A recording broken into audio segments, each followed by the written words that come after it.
Buenos días compañeros, a continuación les hablaré del fenómeno que me fue asignado, undervoltage, o como lo encontramos en varias literaturas como bajo voltaje o subtensión. Como pudimos observar las semanas anteriores, es un fenómeno clasificado en la categoría de fenómenos de larga duración o fenómenos lentos.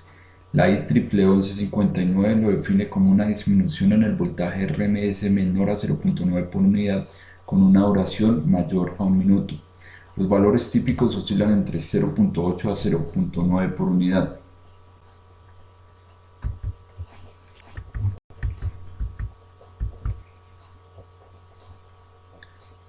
Bien, ahora vamos con las causas. Como lo establece la misma IEEE 1159, la mayoría de las causas de las subtensiones están relacionadas principalmente a la conmutación del sistema o variaciones de la carga, más no por fallas internas o externas del suministro eléctrico. Acá tenemos cuatro principales causas de subtensiones. Podemos observar que la primera es la desconexión del banco de capacitores. En la gráfica derecha podemos ver, valga la redundancia, una gráfica que me relaciona los valores de voltaje versus la longitud del conductor. Tenemos el valor máximo permisible, el voltaje nominal, el valor mínimo permisible de voltaje. Tenemos tres diferentes escenarios: el comportamiento del voltaje frente a la conexión de un banco de capacitores con una carga ligera, con una carga, con una carga pesada, y básicamente el comportamiento del voltaje sin banco de capacitores. Como bien sabemos, el banco de capacitores son utilizados para corregir el factor de potencia por medio de la contribución de reactivos a la carga. Una vez se efectúa la desconexión, el banco de capacitores dejará de suministrar reactivos de tal manera que el sistema evidenciará un bajo voltaje, dado que, como bien sabemos, la potencia reactiva es proporcional al cuadrado del voltaje.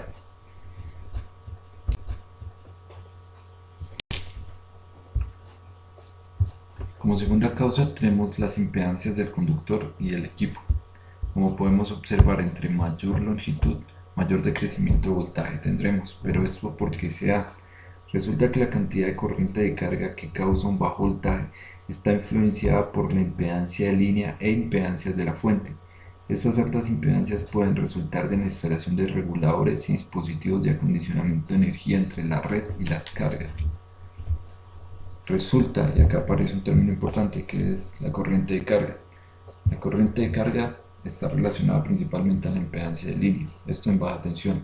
Entonces, al ocurrir la conexión o no conexión de dispositivos eléctricos, lo que originará es que la corriente de carga sufra variaciones, por ende la impedancia de línea hará lo mismo. Y ahí es donde se generan subtensiones debido a las variaciones de la impedancia de la línea.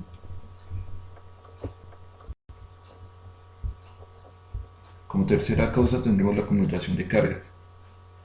Esta conmutación se relaciona principalmente con el switcheo, que es apertura y cierre de grandes cargas, pero este fenómeno se presenta en el cierre o en la activación de dichas cargas, debido por ejemplo a motores de inducción.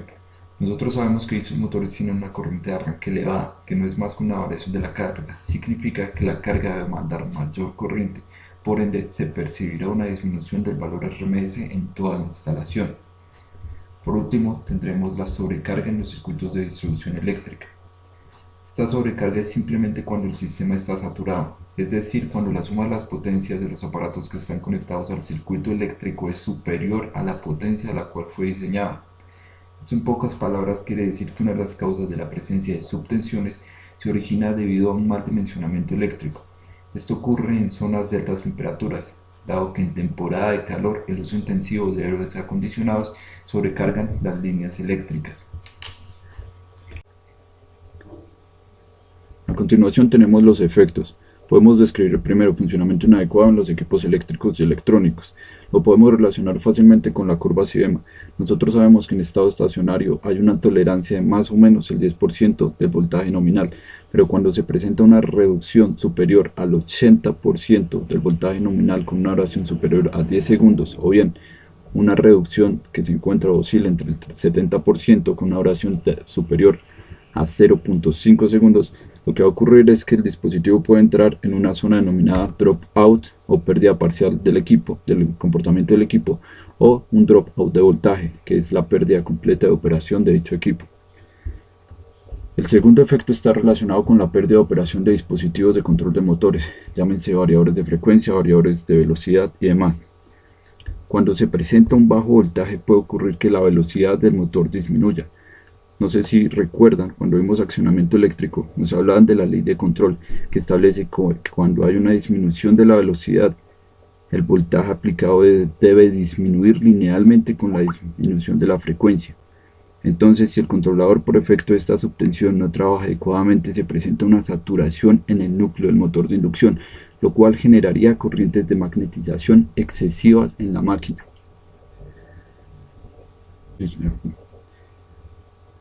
Como tercer efecto tenemos el incremento de pérdidas por calentamiento debido al aumento del consumo de corrientes en motores.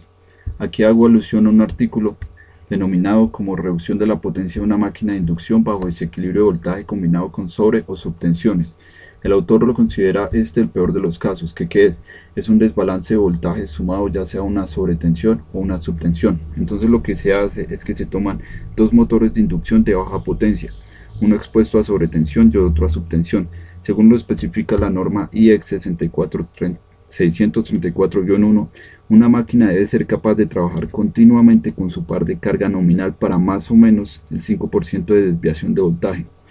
Cabe aclarar que en otros países de la Unión Europea, regida por la norma EN 50-160, la tensión permisible a largo plazo es de más o menos el 10%, pero por lo general las máquinas de inducción son expuestas a variaciones de tensiones superiores a esos límites, lo cual refuta en una reducción de su eficiencia. El aumento de las pérdidas de potencia conduce a un sobrecalentamiento grave de la máquina. Además, si se presenta un suministro desequilibrado puede llevar a pérdidas de potencia en el estator, lo que a su vez puede conducir a sobrecalentamientos locales de los bobinados. En consecuencia, una máquina de inducción no puede trabajar con su carga nominal en estas condiciones.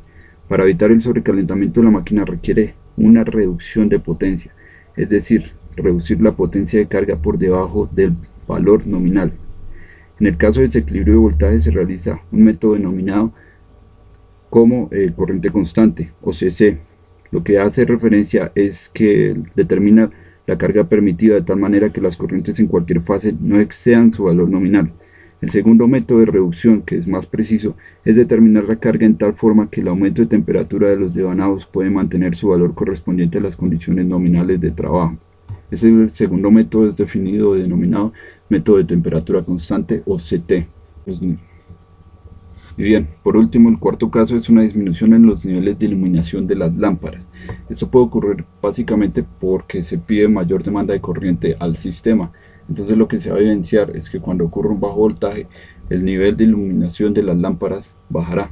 Esto también puede ocurrir, por ejemplo, cuando encendemos la ducha eléctrica, como ya lo hemos hablado anteriormente.